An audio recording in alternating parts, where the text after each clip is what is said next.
గ్రంథంలో 166వ అధ్యాయం 18వ వచనంలో ఇక్కడ ఒక మాట మరొకసారి చూస్తాం.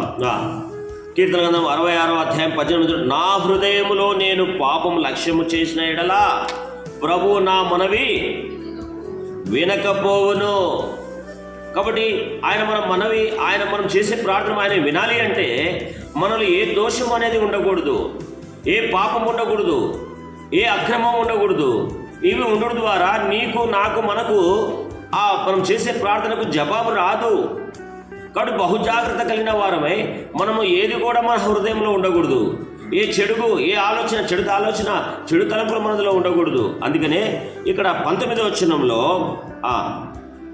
నిశ్చయముగా దేవుడు నా మనవి అంగీకరించి ఉన్నాడు అంటే అక్కడ క్లియర్గా ఎప్పుడైతే మన హృదయంలో నుంచి మన పాపములు తీసివేసుకుంటామో వెంటనే ఆయన మన జవాబు వస్తుంది. వెంటనే